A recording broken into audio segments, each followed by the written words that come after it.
Uruk, in the 26th century before Christ, was a city of walls, temples, and silent sacrifices. At sunrise, the king's daughter stood at the edge of the ziggurat platform, her small frame wrapped in ivory linen, her eyes fixed on the horizon where peace or war would begin. She was not being married, not truly. She was being given traded, like land or tribute.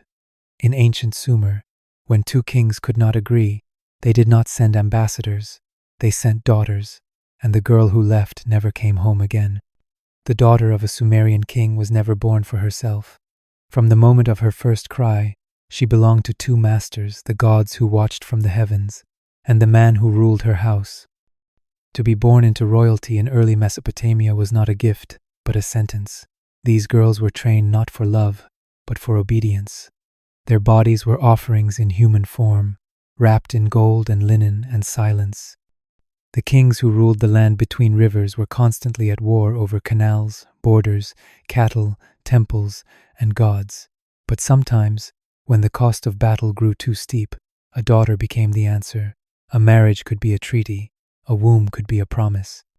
In Ur, in Kish, in Lagash, in the city of Umma, it became tradition for rulers to offer their daughters to rival kings in exchange for peace. These were not simple weddings, nor were they ever meant to protect the girl. The king who gave her away secured his borders. The king who received her gained legitimacy, often taking her as a secondary wife or concubine, binding her bloodline to his own. The girl, meanwhile, vanished. Her name disappeared from records, her voice never recorded on clay tablets. The scribes did not write of what she felt as she left her city in a covered cart, surrounded by guards. They did not note whether she cried when the ceremony ended and the doors of her new life closed behind her. She had fulfilled her function, that was all. Some were sent to distant cities and never returned. Others died in childbirth before they reached adulthood, and yet it continued for centuries. Kings who spoke of honor and divine favor still handed their daughters to enemies. It was not considered cruelty, it was order. The gods demanded sacrifice, and peace demanded blood. Not on the battlefield, but in the bridal chamber. In this world, a daughter was not a child. She was currency. She was a gift of flesh. She was the silent answer to war, and she was never allowed to say no. The war between Kish and Ur had lasted nearly a generation. It was not a war of glory, but of mud, broken canals, and stolen gods. One year, Ur's fields were burned.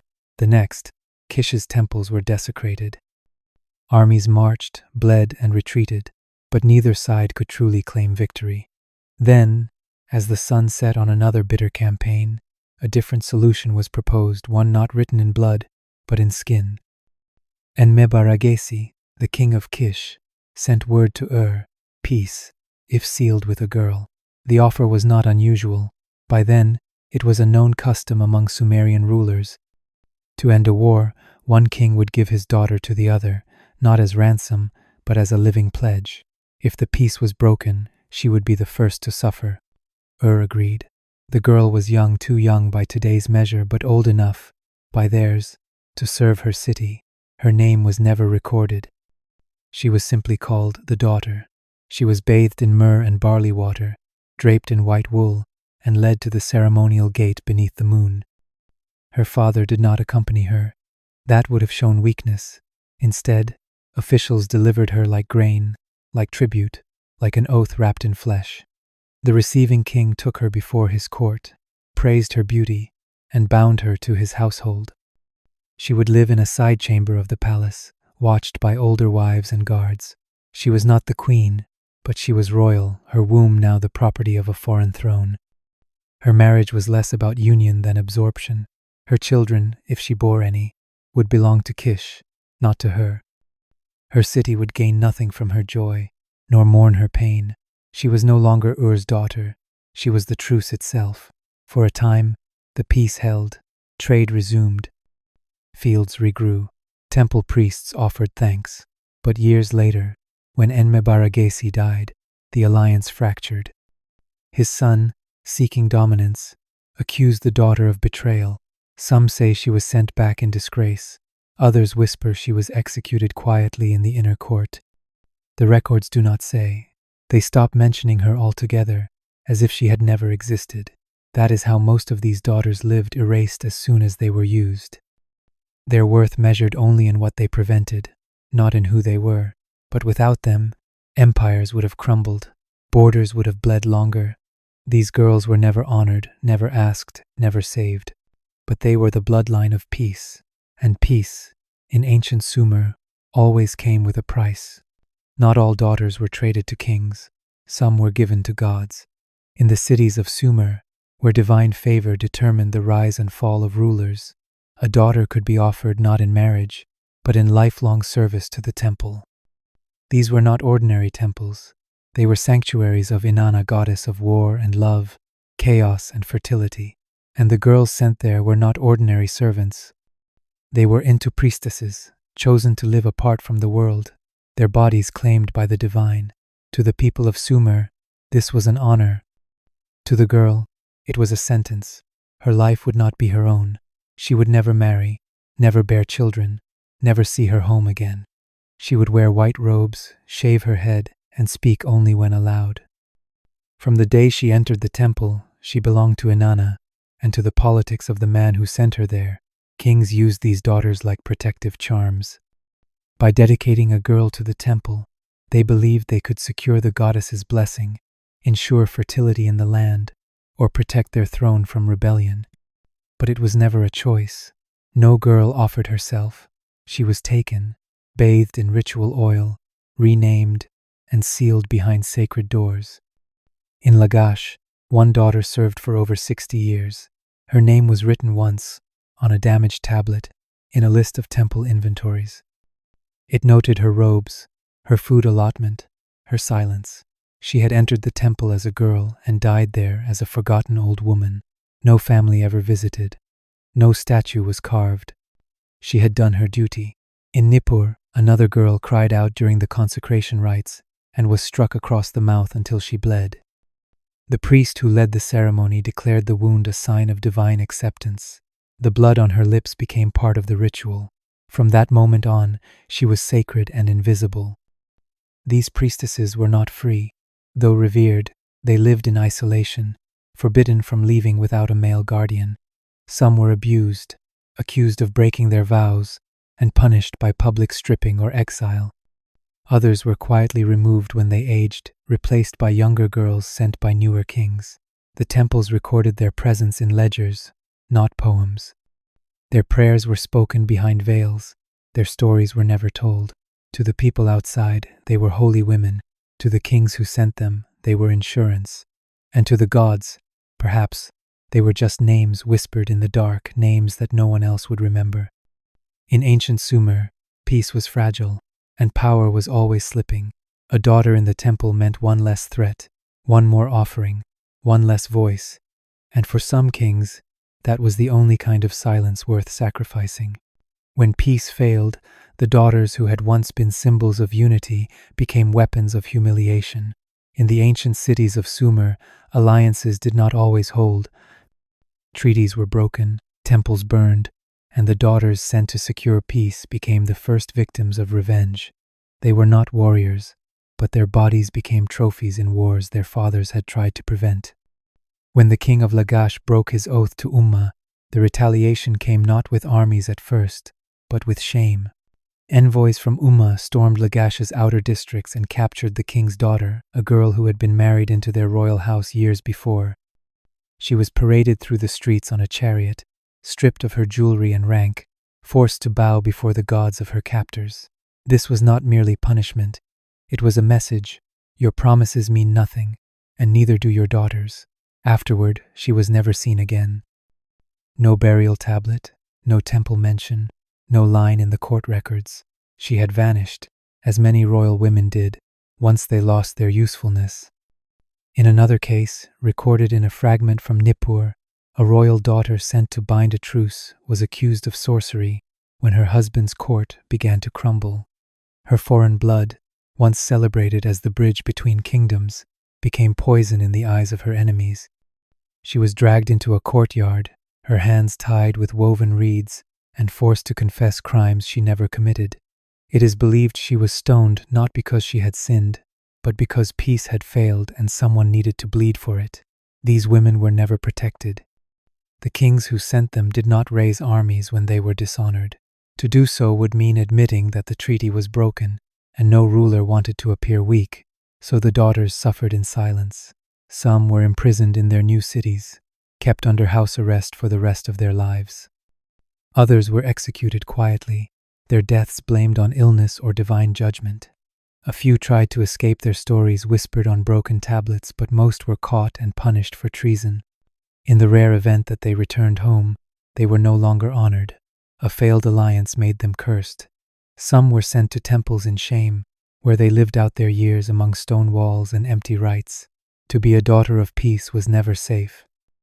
When kingdoms changed their minds, these women were treated not as people, but as failed contracts. They were the flesh behind the promise, and when the promise broke, so did they. In a world ruled by men and gods, royal daughters carried the weight of diplomacy on their backs, and when peace shattered, it shattered them first. Their names were almost never recorded. On the clay tablets that chronicled wars, treaties, and the glory of kings, the daughters were reduced to titles: the girl of Ur, the daughter of Kish, the offering from Lagash. They were written in relation to men, never as individuals. A girl might spend her life in the palace of a foreign king, bear his sons, die in childbirth, and still be remembered only as a line in a dowry contract. The scribes did not ask who she was, they only cared who she belonged to. The cuneiform records that survived the floods and fires of millennia tell us how many sheep were traded, how many jars of oil were delivered, how many bricks were laid for the temple of Enlil, but they say little about the daughters. One may find a fragment of a marriage tablet listing the gifts exchanged between two cities: gold, lapis lazuli, and the daughter of the king. That was her value, itemized among livestock and wine, and once the alliance was sealed, the record ended. These women vanished from history not because they were unimportant, but because they were expected to be invisible. In the great ziggurats of Nippur and Uruk, where priests chanted hymns written in divine script, some of these daughters served as temple priestesses. Their names might appear once etched into the corner of a dedication tablet, thanking a god for safe passage or good fortune, but rarely were they given voices. Even the hymns they recited were written by men, their prayers passed down without mention of the mouths that spoke them. In one preserved letter from a royal court, a king requests his daughter be treated with honor, but offers no name, no description, no plea for her well-being. The letter ends with instructions about grain prices. That was how they were remembered, as footnotes between policies. The archives of ancient Sumer overflow with stories of conquest and divine wrath, but the daughters who held those stories together with their bodies are mostly silent. Their absence is loud. They are the blank spaces in royal lineages, the unwritten verses in temple songs, the women whose only crime was obedience. To write their names would have been to admit their cost. To speak of their pain would have been to question the system.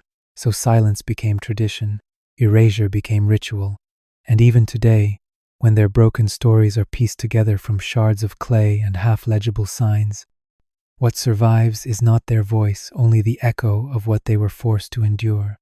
In the oldest written civilizations, where history itself was born, the first to be forgotten were the daughters. The kings of Sumer claimed to build their kingdoms on law, grain, and divine order. But beneath the temples and treaties lay another foundation: blood. Not the blood of warriors, but of daughters. Every time a truce was signed, a girl was sent away. Every time a border was settled, a child disappeared into another city. These girls did not stand on battlefields, yet their bodies bore the weight of every war. They were dressed in fine linen and gold, paraded like gifts, and handed off as proof of good faith. But faith meant nothing once the alliance broke. And the gods stayed silent when these daughters cried out behind palace walls. Some died in childbirth before they reached the age of womanhood. Others were exiled for failing to produce sons. Many simply vanished, swallowed by cities that saw them as temporary tools of power. The kings wrote hymns to the gods for victory, but none for the girls who had secured the peace. No statue was carved in their honor. No laws protected their dignity. Their suffering was not seen as cruelty, only as custom. In one account, A daughter of a priest king was sent to a rival temple as part of a sacred exchange. She lived 40 years behind closed doors, her name mentioned only once on a damaged ledger beside livestock and pottery. Her service was long, her silence complete. She died the same way she lived, unnamed and unclaimed, and yet without her, the cities might have burned. These stories are not legends. They are fragments, pieces of clay, scratched in haste, buried for millennia. But from those pieces emerges a truth that is difficult to look at. Before kingdoms collapsed, before temples fell, before scribes inked the names of victorious kings, there were daughters, and they were always the first to be sacrificed. Their pain was not loud. It was systemic, routine, expected. The kings called it duty, the gods called it order, history called it peace.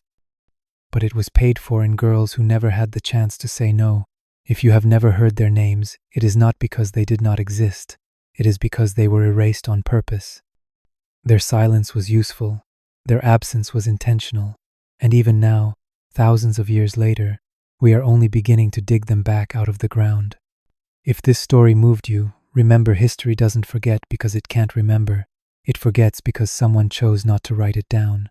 So subscribe and help us keep uncovering the voices that were buried. Their stories are not gone. They were only hidden until now.